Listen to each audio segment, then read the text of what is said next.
More now on our top story in Manchester. Karen Greenberg is the director at the Centre on National Security at the Fordham University School of Law. She joins us now from New York. Thanks very much for being with us. So a number of things going on here. I want to ask you about one of the things that the British Prime Minister Theresa May mentioned in her remarks, saying that British Army officers will be out on the streets in support of the police there.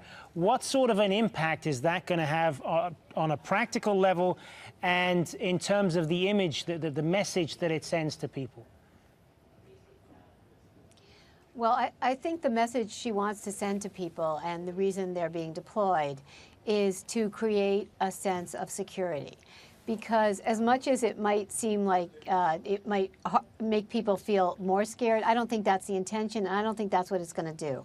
I think having the police in full force and having guards as well is going to enhance a sense of security, which I think is probably a wise thing to do at this point in time, especially because there's been some talk about the possibility of a follow-on attack.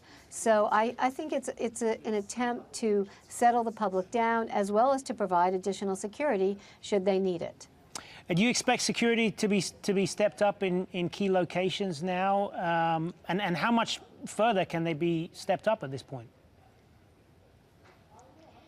Well, it's not just about, stepping up further security. It's about paying attention to not just the normal areas.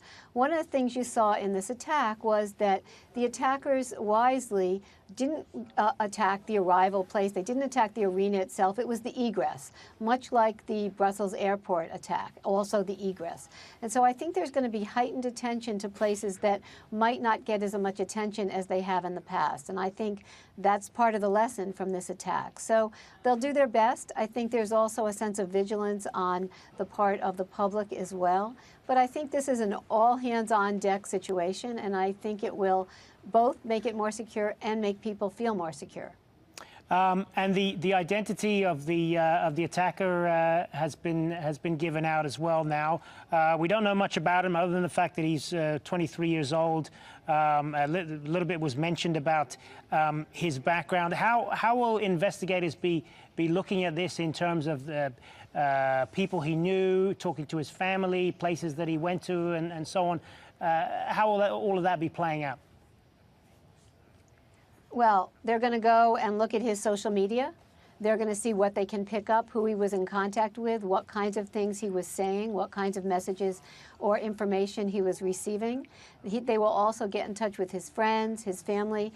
They will try to figure out what network he belonged to, if any network, or what kinds of associates he had, if any.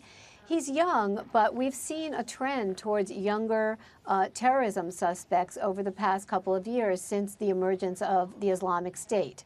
And so his age actually fits in quite exactly with the age of many of the ISIS terrorists in the United States and abroad. So it's not really that surprising. And they're going to do what they do in any investigation. They're going to find individuals. They're going to find where he bought the materials that he used to make the bomb. They're going to figure out what he was doing yesterday as well as months ago. And as I say, I think they're going to start with his social media accounts and his internet accounts and see what they can find out and who he was in contact both nearby and far away. Appreciate your perspective on this. Karen Greenberg joining us there from New York. Thank you.